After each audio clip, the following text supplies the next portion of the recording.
नमस्कार, मी सत्य सुरेश साळवे एक सत्य युट्यूब मंचावर आपलं सहर्ष स्वागत करतो। मित्रांनो, भारत देश हा 21व्या शतकात अव्वल देश, विकसनीय देश आणि क्रांती घडवणारा देश म्हणून जग भारताकडे पाहते। परंतु भारत विज्ञानात प्रगती करत असतानाच आणि पुढे जात असतानाच संस्कार आणि संस्कृतीला मात्र त्यांना विसर पडला आहे। विज्ञानासोबतच आणि प्रगतीसोबतच तरुणांवर संस्कृती आणि संस्काराचा पडदा असणं देखील गरजेचं आहे। यासाठीच सुधांशु महाराज यांची आध्यात्मिक संस्था देशभरामध्ये कार्यरत आहे। त्यांच्या मते संचार युगामध्ये संस्कृती आणि संस्कार यांची सांगड घालणं तेवढंच महत्त्वाचं आहे आणि त्यापेक्षाही महत्त्वाचं की तरुण पिढीला अशा संसार आणि संस्कृती याच्यामध्ये घालण्यासाठी देशामध्ये सुधांशु महाराज यांनी आपल्या संगमातून ठिकठिकाणी गुरुकुल सुरू करून विद्यार्थ्यांना संस्कार आणि संस्काराचे धडे देण्याची सुरुवात केली। पाहूया सुधांशु महाराज यांचं या विषयावर काय मत व्यक्त करतायत।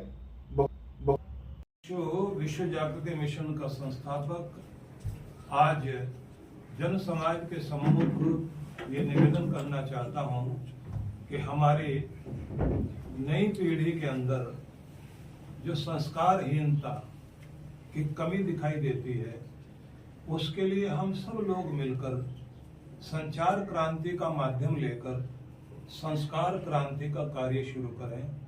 घर घर में दादा दादी नाना नानी जिस प्रकार से अपने बच्चों को देशभक्ति के गीत सुनाते थे, लोरियां सुनाते थे, कहानियां सुनाते थे, और जिस प्रकार से बड़ों ने मैनर्स सिखाए, शिष्टाचार सिखाया, बड़ों का सम्मान कैसे किया जाता है, बहन बेटी का सम्मान कैसे किया जाता है, वो शिक्षा और संस्कार देने की आवश्यकता है। इसलिए पूरे भारतवर्ष में हम लोग 108 संस्कार केंद्र खोलने के लिए संकल्पित हुए हैं। मैं चाहता हूं कि हमारे देश के जितने भी सेवानिवृत्त शिक्षक और शिक्षिकाएं हैं उनका साथ भी हमें मिले, जन समाज का साथ मिले। माता पिता की सेवा होनी चाहिए। महाराष्ट्र की धरती पर हम बैठे हुए हैं जहाँ पुंडलीक भक्त ने पिता की सेवा करते करते अपने कृष्ण के विठल के दर्शन किए थे। अब हम लोग अपने माता पिता की सेवा भूल गए हैं। गणपति भगवान को प्रथम पूज्य अग्र पूजा का अधिकार मिला, इसलिए देवी देवताओं का पूजन होता है तो पहले गणपति का पूजन होता है। उन्होंने भी एक ही संदेश दिया था संसार को कि माता पिता की परिक्रमा करके उन्होंने दर्शाया कि माता पिता ही तुम्हारी दुनिया है। अपने माता पिता को सम्मान दो तो तुम्हें सारे वरदान मिल जाएंगे, तुम ही सर्वप्रथम हो सकते हो। इसलिए आज संस्कारों की आवश्यकता है, देशभक्ति की भावना जगाने की आवश्यकता है, आस्तिकता जगाने की आवश्यकता है। युवकों में जो निराशा आ रही है उसे हटाने के लिए प्रेरणा देने की आवश्यकता है और फिर से हम अपने शास्त्रों की तरफ लौटें, इसकी आवश्यकता है।